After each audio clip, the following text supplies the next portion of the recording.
Hello everyone, my name is Shubham and welcome to all in the JEE Advanced series। तो हम यहाँ पे question solve कर रहे थे JEE 2024 में आए हुए एंड नेक्स्ट लास्ट हमने जो क्वेश्चन सॉल्व किया है वो है क्वेश्चन नंबर 10 और आज हम जो क्वेश्चन देखेंगे वो है क्वेश्चन नंबर 11। तो अगर क्वेश्चन आपने ऑलरेडी रीड किया हुआ है तो मैं इसे समराइज कर देता हूँ कैसे सॉल्व करना है फाइनली। तो हमारे पास दो केसेस दिए हुए हैं। पहला केस हमें दिया हुआ है जिसमें एक सोर्स है और यहाँ पे ऑब्जर्वर है, दोनों एक दूसरे को अप्रोच करते हैं विद स्पीड v। सोर्स की जो फ्रीक्वेंसी दी हुई है हमें ये दी है 240 हर्ट्ज और ये जो ऑब्जर्वर फ्रीक्वेंसी ऑब्जर्व कर रहा है ये है हमारे पास 288 हर्ट्ज। ठीक है।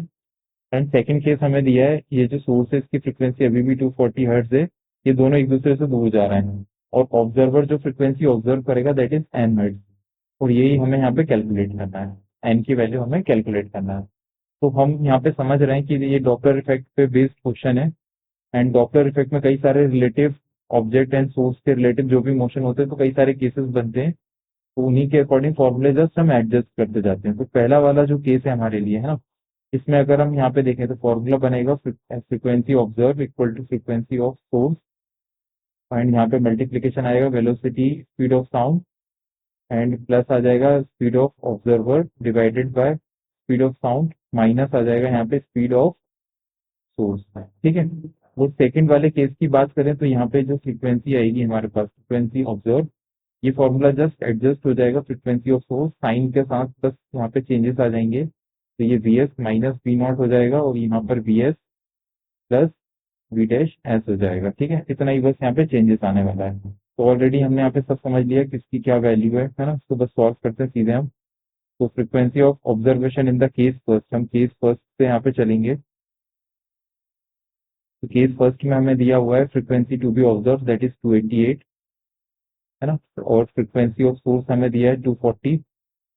यहाँ पे स्पीड ऑफ साउंड को हम बीएससी रखेंगे प्लस, अच्छा ये हमें दिया हुआ वी नॉट है ना, ये दोनों जिस स्पीड से एक दूसरे को अप्रोच कर रहे हैं तो यहाँ पे ये जो वी नॉट है this is the speed of source और वो हमें कितनी दी है वी डिवाइडेड बाय कितना आ जाएगा हमारे पास V S minus speed of the source. ये ऑब्जर्वर की स्पीड है वी नॉट और ये जो हमारे पास बी एस वी डैश ऐसे ये हमारे पास सोर्स की स्पीड है और वो भी कितनी दी है हमें यहाँ पे वी। ठीक है, इसको सॉल्व करेंगे हम यहाँ पे तो ये 240 नीचे जाएगा तो यहाँ पर आ जाएगा 1.2 equal to V S plus V divided by ये आ जाएगा हमारे पास वी डैश, ये वी है ना, divided by V S minus V. तो सॉल्व करेंगे हम थोड़ा सा यहाँ पे तो हमारे पास इक्वेशन बनेगी यहाँ पर 1.2 V S minus 1.2 V equal आ जाएगा हमारे पास वी एस प्लस वी के है ना।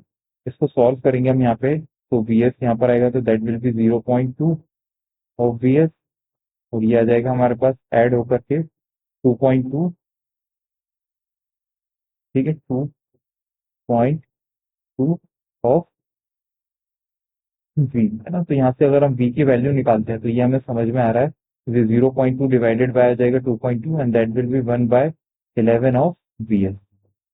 तो इम्पोर्टेंट रिलेशन हमारे पास आया है, इसको हमें नोट करना है। तो वी की हमने स्पीड यहाँ पे निकाल ली है। अब नेक्स्ट हम क्या देखने वाले हैं, सेकंड केस में हम चलेंगे तो केस सेकंड को डिस्कस करने वाले हैं। अच्छा यहाँ पे जो फॉर्मूला वो जस्ट चेंज हो जाएगा है ना, तो हमारे पास जो फॉर्मूला आएगा यहाँ पे तो ऑब्जर्व फ्रीक्वेंसी के फॉर्म में हम यहाँ पे लिख लेते हैं फॉर्मूले को, frequency to be observe equal to आ जाएगा फ्रीक्वेंसी ऑफ